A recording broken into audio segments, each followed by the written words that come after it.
Well, 3 years of tumult in the UK took yet another turn today as Boris Johnson was elected Conservative leader to replace Theresa May as Prime Minister. Mrs. May was a casualty of the chaos sparked by Britain's vote to leave the EU. From London, special correspondent Ryan Chilcote begins our coverage. Is this your dream job at a nightmare time, Mr. Johnson? He's one of Britain's most eccentric and recognizable politicians, from his trademark mop of blonde hair to his knack for turning mundane public events into comedy. The new Conservative Party leader and thus incoming British Prime Minister beat out Foreign Secretary Jeremy Hunt, winning 2/3 of the vote from about 160,000 of his fellow Conservatives. We are going to unite this amazing country and we are going to take it forward. I will work flat out from now on with my team that I will build, I hope, in the next few days to repay your confidence. But in the meantime, the campaign is over and the work begins. The 55-year-old Johnson served as mayor of London and preceded Hunt as foreign secretary under the woman he replaces. Will now inherit what some are calling Britain's biggest challenge since World War II, exiting the European Union. Even so, he maintained his optimism today in London with his trademark bravado. I say to all the doubters, dude, we are going to energize the country. We're going to get Brexit done on October the 31st. We're going to take advantage of all the opportunities that it will bring in a new spirit of can-do. Outgoing Prime Minister Theresa May's efforts to secure a Brexit deal were soundly rejected by Parliament 3 times, ultimately leading her to step down. She's pledged to give her full support to her successor. Johnson was one of the country's most vocal advocates for leaving the EU during the country's 2016 referendum, striking a populist tone.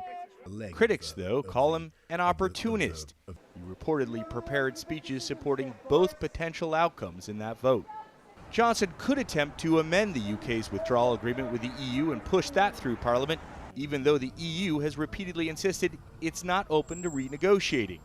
Failing that, he's threatening to pull out of the bloc without a deal, even though the UK's official economic watchdog has warned a no-deal Brexit would plunge the British economy into a recession.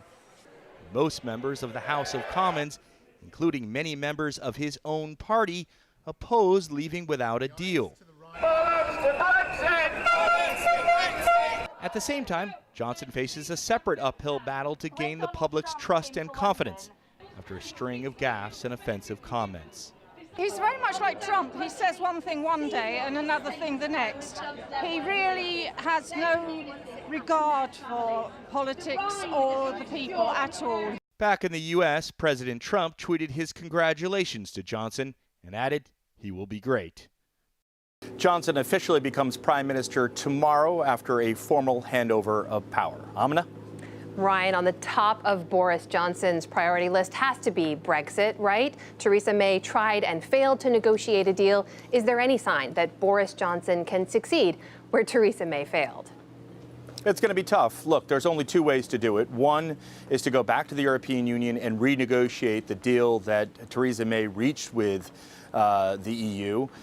So far, they're saying that they're not going to renegotiate anything. In fact, their chief negotiator today tweeted that he looks forward to facilitating the ratification of the deal, meaning the deal that they already have. So it doesn't look like there's much of a window there. The other thing he could do is, of course, on October the 31st, in 100 days' time, as he has promised, he could take the UK out of the EU without a deal. That is the default position if he doesn't get it ratified in Parliament. The only problem there is that many of the people in Parliament are very against that idea. They think that it would be economically very damaging for this country for that to happen. And even within his own party, many of them say they will fight him if he tries to do that. That leaves him just one more option, and that's to call a general election and hope that the next batch of parliamentarians that get voted in, A, support the Conservative Party, and B, support his plan for Brexit. Both of those are not a given. Ryan, it's certainly worth noting that President Trump was actually one of the first to congratulate Boris Johnson. So where do you see the relationship between those two countries, the U.S. and the U.K., going from here?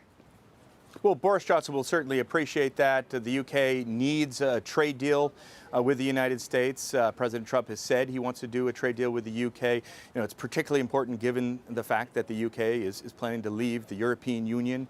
That said, I think Boris Johnson will be perhaps leery of getting too buddy-buddy with President Trump. President Trump is not particularly popular in the United Kingdom. He was here about a month ago, and if you remember, the polls then said that only about 1 in 5 people in the UK support his policies. And even in the Conservative Party that Boris Johnson leads, they lean a little bit further to the left, maybe perhaps closer to the Democrats than the Republican Party. That is Ryan Chilcote reporting for us in London. Thanks, Ryan. Let's take a deeper look now at what Boris Johnson's rise to prime minister means for the future of the United Kingdom. Anand Menon is professor of European politics and foreign affairs at King's College in London. Anand Menon, welcome to the News Hour. I want to ask you, you saw Ryan Chilcote's report there. Same question, just to get your take. When it comes to Brexit, is there any chance that Boris Johnson could succeed and negotiate a deal? Well, I very much agree with Ryan in the sense that the problem is we have a new Prime Minister, but the structural constraints remain exactly as they were under Theresa May. There are 3 options when it comes to Brexit. We leave with a deal, we leave without a deal, or we stay in the European Union. And we have a parliament within which there is no majority for any of those outcomes. None of that has changed, so we wait with interest to see if there's anything that Prime Minister Johnson can do to shift the dial on that. But when you look specifically at what Johnson has said in the past, can you walk us through where he disagreed with the deal that Theresa May had negotiated?